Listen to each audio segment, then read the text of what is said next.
Daniel Grayson had never believed in ghosts. After a bitter divorce and the collapse of his freelance art business, he fled Denver and rented an old cabin deep in Pine Creek, Colorado.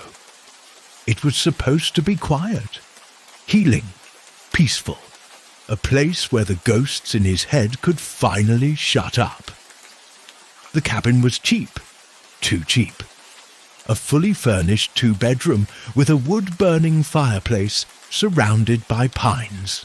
The only thing the landlord had said was, "Don't bother the neighbours. If they don't talk to you, don't take it personal." By the third night, he knew why.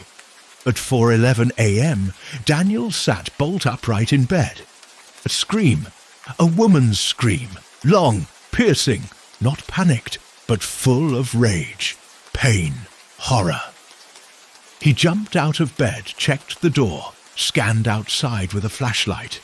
Nothing, just still trees and freezing mountain air. He didn't sleep after that.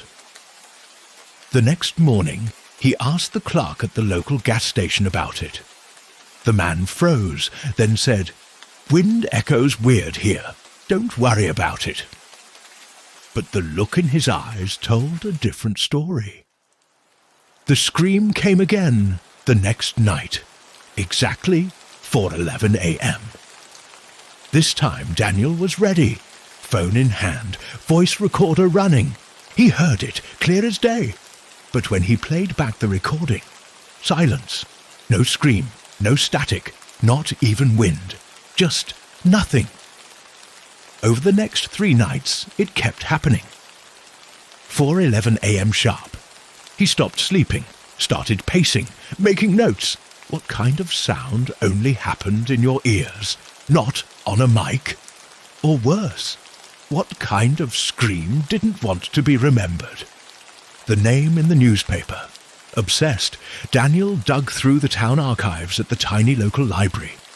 Old newspapers, mostly forgotten. And then he found it. Margot Bell, 19, missing since July 1987. Last seen near Cragston Trail.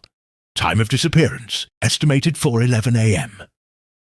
That was less than half a mile from his cabin. No follow-up article, no suspect, no body, just a girl who disappeared. At the same exact time he now woke to screaming. He asked the librarian about Margot. She looked around nervously. That name. You shouldn't say it out loud here. Just let her be. The sister in the woods. Locals said Margot had a sister. Still alive. Still in Pine Creek. Lived alone in a decaying cabin past the old mill. Daniel found her. An elderly woman with hollow eyes and trembling hands. She didn't speak. He said Margot's name. The woman turned pale, then slowly picked up a notepad and wrote. "You heard her too?" She handed him a dusty journal. Her own notes from decades ago. Every scream logged. Same time, same pain.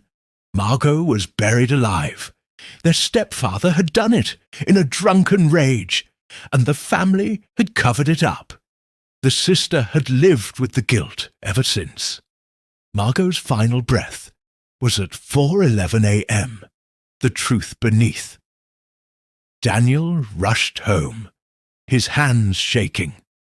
That night, he waited. 4:11 a.m. He didn't just hear the scream. He felt it. His ears rang. His chest burned. The air turned ice cold. And then the scream stopped, and he heard something else. Knocking from beneath the floor. He grabbed a crowbar and pried the floorboards open. Underneath, a sealed space. A crawl space that wasn't on the blueprint. Inside, fragments of bone. A piece of a dress. Teeth. Margot had never left the property. He had been sleeping above her grave. The final call. He called the sheriff. The line went quiet when he explained. Then the sheriff sighed. "You weren't supposed to hear her. That house was never supposed to be rented again." "Why did you let me stay there?" Daniel demanded. "Because some of us thought if someone finally heard her, really heard her, maybe she'd stop." "Has she?" The sheriff paused. "You tell me." Epilogue. Daniel doesn't live in Pine Creek anymore. He never talks about it. He won't go near that cabin. But every night, wherever he is, he wakes at exactly 4:11 a.m. No alarm, no sound, just cold, just dread. And sometimes, just for a second, he swears he hears her screaming. Still,